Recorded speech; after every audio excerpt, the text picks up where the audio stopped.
네, 이 시간에는 좋아요와 구독의 시대에 우리의 믿음이라는 제목을 가지고 함께 말씀을 나누도록 하겠습니다. 지금 우리 시대의 문화는 양극단을 달리고 있다고 생각을 합니다. 불과 얼마 전까지만 해도 혼밥, 혼술에 대한 얘기가 이 뉴스를 가득 채웠습니다. 그런데 이제는 SNS의 시대가 되었죠.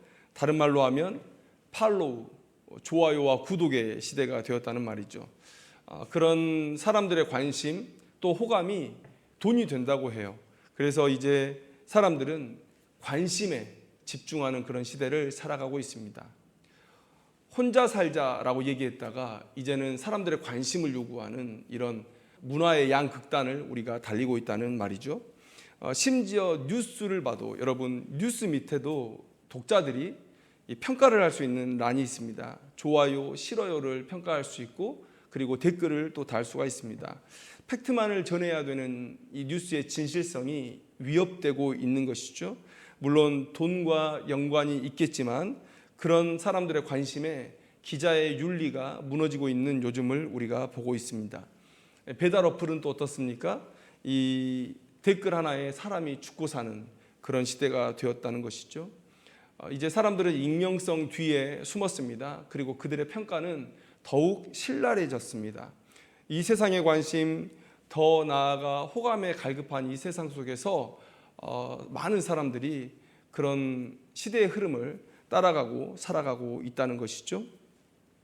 여러분, 신자들은 하나님의 백성, 하나님의 종으로 이 세상을 살아가는 사람들입니다. 하나님의 평가, 나에 대한 하나님의 평가가 나에 대한 유일하게 가치를 지니는 평가가 되어야 됩니다. 오직 하나님의 말씀을 청종해야 되는 것이죠. 그러나 항상 여러분에게 말씀드렸듯이 우리도 이 세상 속에 살아가는 사람들입니다. 그래서 우리가 잠시 마음을 다른 곳에 두면 그러면 이 세상의 문화에 휩쓸려 버리는 것입니다. 즉 우리도 하나님의 평가가 아니라 사람의 평가에 너무 민감해하며 살아갈 수 있는 그런 존재들이라는 것이죠. 그래서 오늘 말씀은 우리에게 이 세상의 관심에 집중하며 살기를 멈추고 하나님의 말씀을 따라 살라고 권면하고 있습니다. 오늘 이 말씀을 통해서 오직 하나님께만 충성하며 하나님의 평가만을 마음에 두며 살아가기를 결단하는 귀한 우리 성도님들 되기를 소망합니다. 자, 오늘 본문의 내용을 한번 보면요, 내용은 이렇습니다. 유다인을 진멸하려던 하만이 죽임을 당했습니다. 이제 하만이 저질렀던 만행을 정리해야 될 그런 사명이 에스더에게 주어졌습니다. 그래서 에스더는 하만에 의해서 내려졌던 그 유다인을 진멸하기로 한 그 조서를 이제 취소하기를 왕에게 간청하고 있는 것이죠. 에스더서 8장 1절 2절 말씀을 보면 이렇습니다. 그날 아하수에로 왕이 유다인의 대적 하만의 집을 왕후 에스더에게 주니라. 에스더가 모르드게는 자기에게 어떻게 관계됨을 왕께 아뢰었으므로 모르드게가 왕 앞에 나오니 왕이 하만에게서 거둔 반지를 빼어 모르드게에게 준지라. 에스더가 모르드게에게 하만의 집을 관리하게 하니라. 자, 하만의 집이 모르드게에게 주어졌습니다. 이렇게 처지가 뒤바뀌게 된 것은 앞으로 유다인의 처지와 아말렉인의 처지가 뒤바뀌어질 거라는 것을 우리에게 미리 보여주고 있는 그런 복선과도 같은 그런 문학 장치라고 볼 수가 있을 것입니다. 에스더가 아하수에로 왕에게 요청을 했습니다. 그런데 에스더를 사랑하고 또 모르드게의 공로를 아는 아하수에로 왕은 곧바로 그 일을 시행하기 시작합니다. 에스더와 모르드게에게 조서를 쓸 수 있는 전권을 주었고요. 또 왕의 일에 쓰는 준마까지 내주면서 그 일을 속히 진행하도록 한 것이죠. 이제 유다인들은 죽을 운명에서 아말렉을 진멸할 자로 지위가 바뀌었고요. 그리고 아말렉의 모든 재산을 탈취할 수 있는 권한까지도 갖게 되었다라는 것을 오늘 성경은 우리에게 말해주고 있습니다.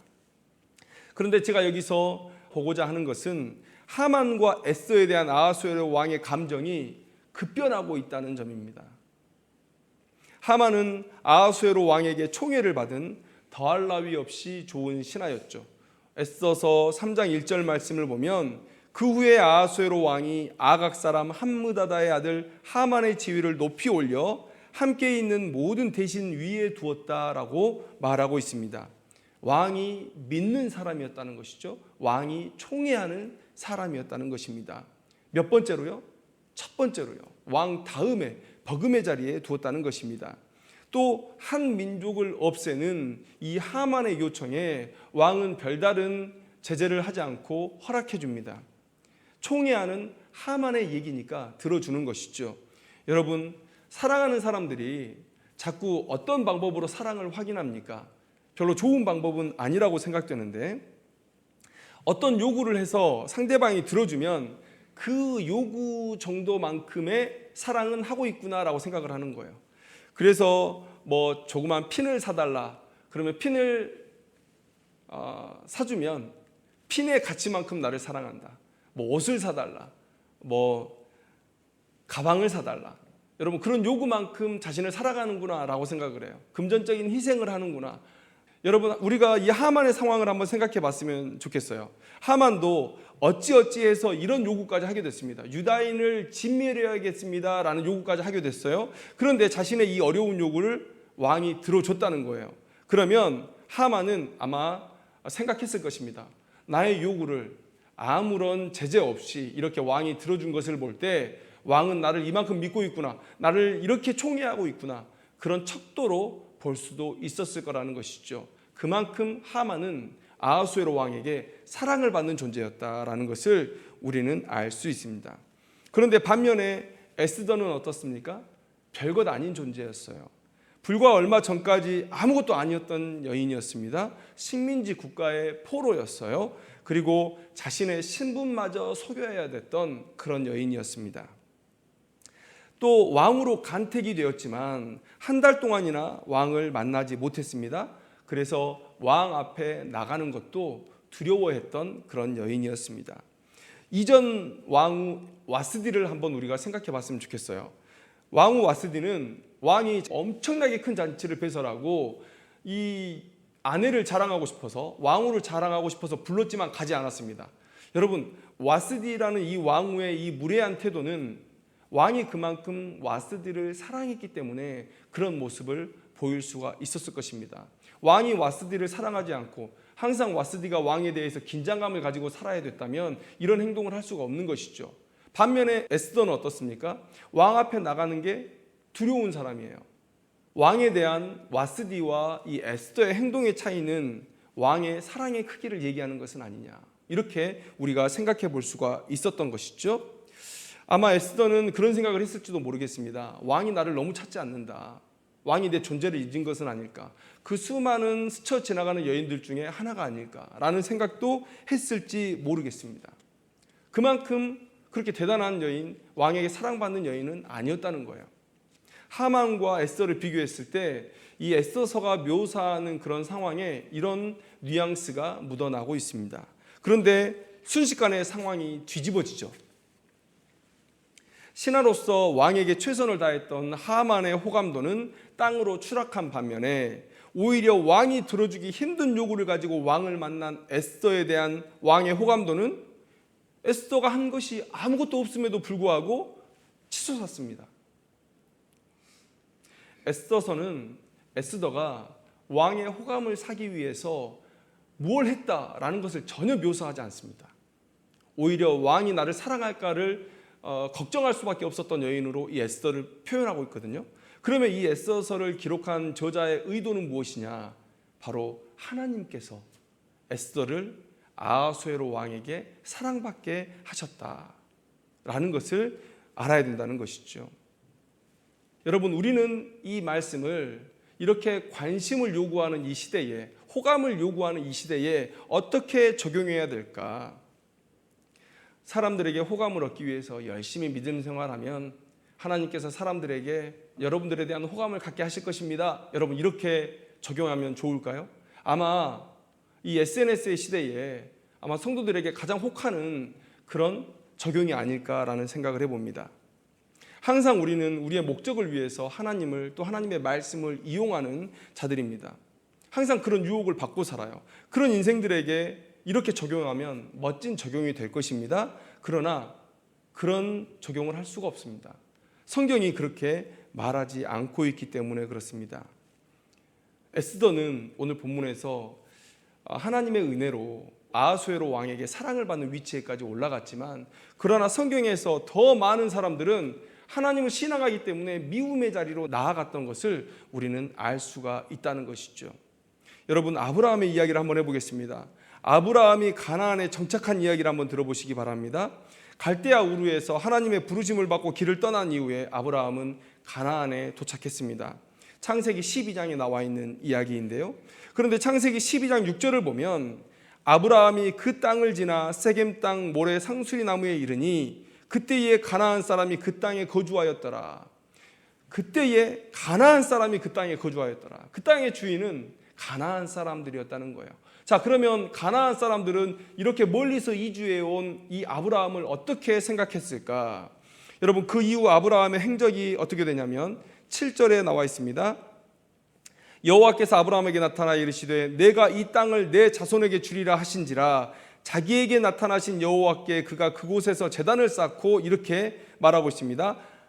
하나님의 약속이 있어요. 그 땅을 주시겠다는 약속이 있어요. 그런데도 아브라함은 어떤 신세입니까? 8절에 거기서 베델 동쪽 산으로 옮겨 장막을 치니 서쪽은 베델이요 동쪽은 아이라. 그가 그곳에서 여호와께 제단을 쌓고 여호와의 이름을 부르더니. 여러분, 옮겨야 됐다는 거예요. 옮겨야 됐다. 제단을 쌓았다. 하나님에 대한 신앙을 확고하게 보여준 행위 아닙니까? 그렇다면 하나님께서 지키셔서 그곳에 정착하게 하셔야죠. 다른 모든 이방 민족들을 제거하여 주시고 혹은 담을 쌓아주시고 보호해 주셨어야죠. 그런데 그러지 않았다는 거예요. 그리고 9절에 뭐라고 기록되어 있습니까? 점점 남방으로 옮겨갔더라. 한 곳에 머무를 수 없었습니다. 옮기고 또 옮기고 또 옮기는 그런 시간들이 계속되었다는 거예요. 여러분, 왜 그랬을까? 저는 그 힌트를 아브라함이 가는 곳마다 쌓았던 제단, 그 제단에서 찾습니다. 여러분, 가나안 땅에도 그들이 섬기는 신이 있었어요. 그들은 우상 숭배를 하고 있는 자였습니다. 그런데 객지에서 사람이 왔어요. 나그네가 왔어요. 그런데 그 사람이 자기가 섬기는 신을 꿋꿋하게 섬기고 자기들과 동화되려고 하지 않는 모습, 구별되려고 하는 모습을 볼 때 환영할 수 없는 것이죠. 신앙이 달랐기 때문에 아브라함은 가나안 정착 초기에 그렇게 미움을 받는 시간을 보내야 됐던 거예요. 뜨내기처럼 여기저기 옮겨다니는, 안전한 곳을 찾아 옮겨다니는 그런 시간들을 보내야 했던 것입니다. 여러분, 모세 한번 생각해 보십시오. 그가 미움을 받아야 되는 이유가 있습니까? 왕의 아들이었습니다. 왕자였습니다. 그런데 하나님께서 모세에게 한 마음을 주신 거예요.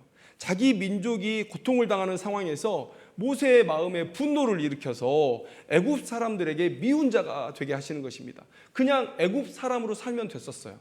그런데 하나님께서 어린 시절부터 미리암의 손에, 누나의 손에 키워지게 하시고, 그래서 나는 유대인이다 라는 생각을 마음속에 갖게 하시고, 그래서 이렇게 큰 일을 치르게 하심으로 애굽 사람들에게 미운 자가 되게 하셨다는 거예요. 또 하나님의 약속을 우리가 한번 기억했으면 좋겠어요. 하나님께서 이스라엘 백성들에게 주신 약속은 무엇입니까?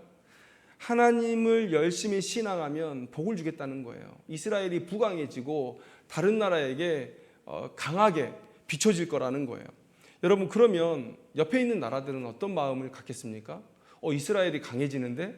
그러면 견제가 들어오겠죠. 하나님의 약속대로 이스라엘이 하나님께 순종해서 복을 받으면 옆에 있는 나라들에게 견제를 받고 더 미움을 받아야 되는 상황 가운데 처하게 되는 거예요. 여러분, 이게 신자들의 삶의 모습이라는 것이죠. 이게 신자들의 삶의 모습입니다. 우리가 하나님의 백성답게 이 세상에서 거룩하게 살아내면, 그러면 세상 사람들은 우리를 보고 견제하려 할 것입니다. 긴장할 것입니다. 왜냐하면 하나님을 섬기는 자들이 잘 되니까. 그러다가 그들이 이제 하나님의 백성으로 돌아오는 일들이 생겨날 것입니다. 여러분, 오늘 8장 17절의 말씀이 어떻습니까? 본토 백성이 유다인을 두려워하여 유다인 되는 자가 많더라. 유다인 되는 자가 많더라. 이 말은 많은 사람들이 여호와 하나님에 대한 신앙을 갖게 되었다라는 것을 말하고 있는 것입니다. 이걸 말하는 거예요. 우리가 하나님의 영광을 세상 가운데 드러내고 하나님의 지경을 넓히려고 할 때는 가장 먼저 세상 사람들 앞에 미움을 받을 각오를 해야 되는 것이죠. 여러분, 교회의 이야기 한번 보십시오. 세상이 하나님을 섬기는 자들을 대접하는 방식은 시대가 달라져도 바뀌지 않았습니다. 초대교회 때의 모습 한번 보십시오. 로마와 초대교회의 관계는 세상과 교회의 관계를 대변해서 보여주고 있습니다. 로마는 황제 숭배 사상을 사람들에게 강요했습니다. 왜냐하면 너무 많은 영토, 너무 많은 민족이 로마라는 나라의 바운더리 안에 들어와 있기 때문에 그들을 하나의 통치 이념으로 통합할 필요가 있었던 것이죠. 그래서 얘기했던 것이 각자 종교가 다 다르니까 황제 숭배 사상 하나로 통일하려고 했다는 거예요. 그런데 유대인과 기독교인들은 도무지 말을 듣지 않습니다. 그런데 유대인은 봐주죠. 유대인은 참아줍니다. 왜 그렇습니까? 유대 땅에서 생기는 수입이 어마어마하죠. 어마어마한 수입이 유대 땅에서 로마로 흘러들어오고 있습니다. 성전세를 드리죠. 또 그 외에 많은 헌금들을 드리죠. 그 헌금들을 로마가 상납을 받고 있는 것이죠. 대제사장과 결탁해서 그 일들이 벌어지는 것입니다. 로마 시대의 대제사장들, 사두개인들이 대접받았던 이유가 바로 거기에 있습니다. 그러니까 유대인들은 건드리지 않아요. 예외로 놔둡니다. 왜냐하면 돈을 너무 많이 가져다 주기 때문에. 그런데 기독교인은 아무런 도움이 되지 않아요. 쓸모없는 존재들일 뿐입니다. 그래서 박해하죠. 기독교인들은 네로 황제 때부터 디오클라티안 갈레리우스에 이르기까지 10차례의 대박해를 경험하게 됩니다. 대박해.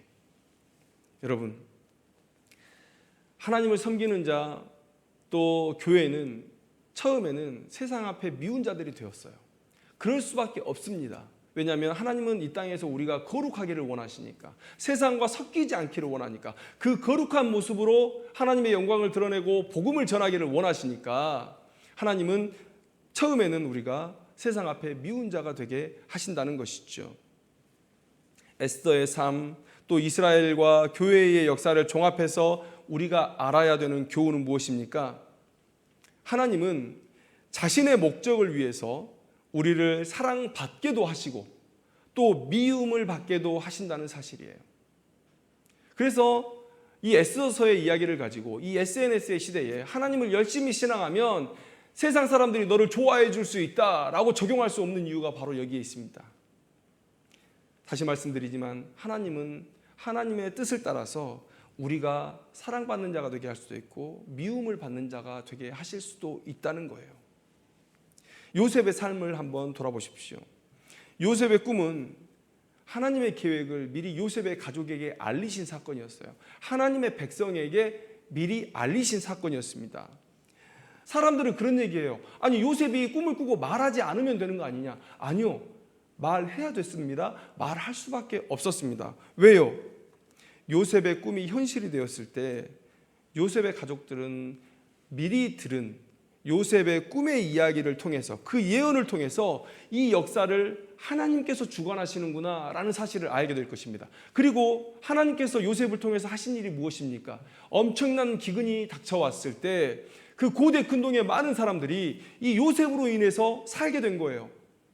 이 요셉의 가족들은 이 요셉의 예언을 통해서 하나님께서 이 일을 주관하셨고, 그래서 하나님께서 이 땅의 구원자가 되시는구나 라는 사실을 깨닫고 세상 가운데 증인이 되어야 되는 그런 사람이었던 것이죠. 요셉은 반드시 자신이 꾼 꿈을 말해야 됐던 사람입니다. 그런데 그 말을 하면 할수록 가족들에게 미운 털이 자꾸 박히는 거예요. 미운 자가 되는 거예요. 그래서 나중에는 형제들이 자기를 죽이기를 서슴지 않을 정도의 미움을 받게 되는 것을 우리가 볼 수가 있습니다. 여러분, 왜 요셉은 보디발의 아내에게서 도망하면서 스스로 미운 자가 됩니까? 그것으로 인해서 요셉의 삶이 얼마나 나락으로 떨어집니까?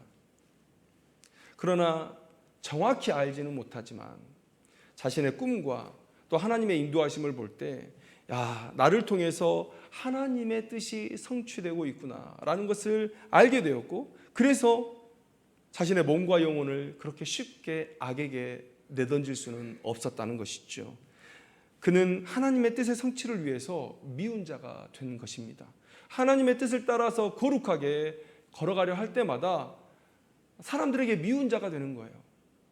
여러분, 그런데 하나님께서 그런 요셉의 삶을 뒤집으시는 역사가 일어납니다. 마치 이 에스더에게서 뒤집어지는 역사, 모르드게에게서 뒤집어지는 역사, 또 이 페르시아 땅에서 이스라엘 백성에게서 뒤집어지는 역사가 나타난 것처럼 오늘 요셉에게도 그 뒤집어지는 역사가 나타나는 것이죠. 요셉이 믿음의 삶을 결단했을 때 하나님은 그를 사랑하는 자들을 준비하셨다는 거예요. 창세기 39장 21절 말씀을 보니까 여호와께서 요셉과 함께 하시고 그에게 인자를 더하사 간수장에게 은혜를 받게 하심에 옥의 간수장이 지금 요셉을 사랑했다는 거예요. 그래서 요셉은 왕의 신하들을 만나고 그들의 꿈을 해석할 수 있는 기회를 갖게 되는 것입니다. 또 그 일로 인해서 바로 왕 앞에 선 이후에 바로 왕에게 사랑을 받게 하셔서 애굽의 총리의 자리에 오르게 하십니다. 이뿐입니까? 요셉으로 인해서 구원을 받은 모든 사람들이 요셉을 사랑해요. 여러분, 요셉의 구원의 이야기는 인류 구원의 이야기의 축소판이죠. 여러분, 그렇다면 온 세상 사람들이 요셉을 사랑한다는 표현이에요. 요셉은 애굽의 토지 제도를 확립을 했습니다. 기근 때에 많은 사람들이 따로따로 가지고 있던 그 땅을 다 사들여서 왕의 소유로 만든 다음에 20%의 소장료만 받고 20%는 5분의 1은 왕께 바치고 나머지 80% 5분의 4는 너희들이 사는 것에 써라 라는 거예요. 이런 토지 제도를 확립했다는 것입니다. 여러분, 이게 정말 대단한 일입니다.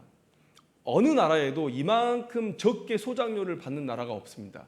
제가 역사 문헌을 좀 찾아보니까 우리나라의 최대 72%까지 받은 적이 있고요. 평균적으로 소장료가 50%입니다. 그리고 일제시대 때는 그 수탈이 더 심해졌다는 거예요. 그런 20%만 왕의 것으로 받고 80%를 가지고 살게 했다는 것은 여러분, 모든 사람들이 왜 요셉을 그토록 사랑했는지를 알 수 있는 대목이죠. 여러분, 요셉이 죽었을 때의 분위기는 기록되어 있지 않은데, 그런데 요셉의 아버지 야곱이 죽었을 때의 그 분위기는 기록되어 있습니다. 여러분, 정승집 개가 죽으면 정승이 죽은 것보다 더 그 장례식이 화려하다고 얘기하죠. 자, 아버지가 죽었을 때 그 분위기가 어떠했느냐?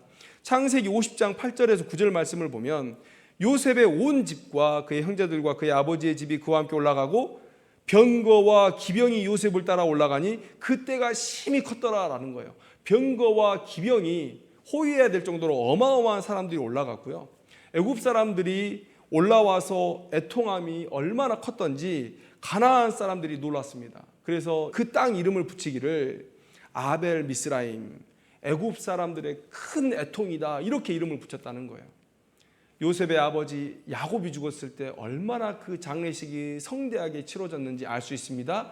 또 요셉을 사랑하는 그 애굽 사람들, 그 사람들의 마음이 얼마나 컸다는 것을 말해주고 있다는 것이죠.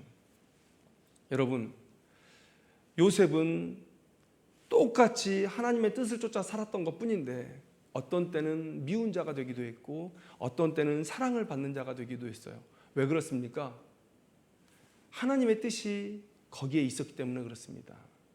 하나님의 뜻이 지금은 요셉이 미움을 받아야 할 때다라고 얘기하시면 요셉은 미움을 받는 것입니다. 하나님의 뜻이 이제 요셉은 사랑을 받아야 된다라고 생각하실 때 요셉은 사랑을 받는 것입니다. 하나님은 이렇게 자신의 뜻대로 우리를 호감이 되게도 하시고 또 반감이 되게도 하시는 것입니다. 하나님은 우리가 이 관심 때문에, 이 호감 때문에, 댓글에 달리는 호의 때문에, 팔로우 때문에, 또 구독과 좋아요 때문에 사람의 관심을 의지하는 인생이 되기를 바라시지 않는다는 거예요. 오직 말씀을 따라 사는 자가 되기를 원하시는 거예요. 그 사람들의 평가에 초월해서 오직 하나님의 평가를 바라보고 살아가기를 원하신다는 거예요. 하나님의 손에 붙들린 인생이 되면 그 모든 사람들과의 관계도 하나님께서 인도하실 것이다, 하나님께서 정리하실 것이다 라고 우리에게 말씀해 주고 있다는 거예요. 한나의 고백, 사무엘상 2장 7절에 여호와는 가난하게도 하시고 부하게도 하시며 낮추기도 하시고 높이기도 하시는구나. 아들을 낳지 못해서 멸시를 받은 한나, 그러나 그 불가능한 상황에도 하나님께서 역사하셔서 한나를 높이는 그런 일들을 이루신다는 것을 오늘 성경은 우리에게 보여주고 있다는 것이죠. 여러분, 사람들의 관심을 갈구하는 시대를 우리가 살아가고 있습니다. 인터넷이 발달하고 비대면 문화가 발달하면 사람과 사람이 이렇게 얼굴 맞대고 살지 않으니까 오히려 사람들의 관심에는 좀 더 묻어내지지 않을까라고 생각했지만 그것과 전혀 다른 방향으로 나아가고 있습니다. 이런 세상의 문화 속에 살면서 우리는 세상의 관심을 열심히도 바라며 살아가고 있습니다. 하나님의 명령보다 사람의 호감을 더 중요하게 생각하고 살고 있지는 않을까. 오늘 본문을 통해서 하나님은 자신의 목적을 위해서 사랑받게도 또 미움을 받게도 하신다는 사실을 오늘 우리에게 말씀해 주고 있다는 것이죠. 우리는 하나님의 사명자요, 백성이요, 그분의 종입니다. 우리는 우리의 인기, 우리의 영광을 위해서 살지 않는 사람들이라, 오직 하나님의 말씀을 따라 사는 사람들이라는 것을 우리가 다시 한번 깨닫고 또 마음에 새기는 그런 시간이 되었으면 좋겠습니다. 우리를 향한 세상의 평가가 어떠하든지 간에 우리는 오직 하나님께만 충성하면 되는 사람들이다. 성경은 우리가 그분의 뜻에 충성할 때 세상에서 미운 자가 될 수도 있고 또 사랑받는 자가 될 수도 있다. 또 성경은 그분의 뜻을 거스를 때 세상에서 미운 자가 될 수도 있고 또 사랑받는 자가 될 수도 있다. 그러니 우리는 우리를 향한 세상 사람들의 평가가 어떠한지를 보면서 내가 지금 잘 살고 있는지, 내가 믿음을 가지고 살아가고 있는지 이것들을 평가해서는 안 된다는 거예요. 오직 말씀에 비추어 충성하고 또 순종하는 일만이 중요할 뿐이다라는 것을 성경은 우리에게 깨닫게 해주는 것입니다. 에스더는, 모르드게는, 유다인들은 죽을 각오를 하고 하나님의 뜻을 따랐습니다. 그게 다예요. 낮추시고 높이시는 일은 하나님께서 하신다라는 거예요. 갈라디아서 1장 20절 말씀에 사도 바울의 고백을 우리가 들었으면 좋겠습니다. 이제 내가 사람들에게 좋게 하랴 하나님께 좋게 하랴, 사람들에게 기쁨을 구하랴 내가 지금까지 사람들의 기쁨을 구하였다면 그리스도의 종이 아니니라. 여러분, 살다 보면 사람들의 관심을 얻을 때도 있습니다. 그러나 관심을 잃을 때도 있습니다. 그러나 그 관심에 집중하는 것은, 그 관심에 집착하는 것은 결코 그리스도의 종의 모습이 아니다라는 거예요. 여러분, 세상의 평가에 조금 묻어내지셨으면 좋겠습니다. 오직 하나님의 말씀에 비추어서 그분의 뜻에 충성하는 삶을 살기를 원합니다. 그러면 하나님의 뜻하심대로 요셉처럼, 에스더처럼, 모르드게처럼 하나님께서 낮추시고 하나님께서 높이실 때가 있음을 우리가 깨닫게 될 것입니다. 관심에 집중하라고 말하는 이 세상에서 오직 그 관심에 묻어내지고 하나님의 뜻에 순종하는 삶을 살아가는 귀한 하나님의 백성 되기를 주님의 이름으로 축원합니다. 기도하겠습니다.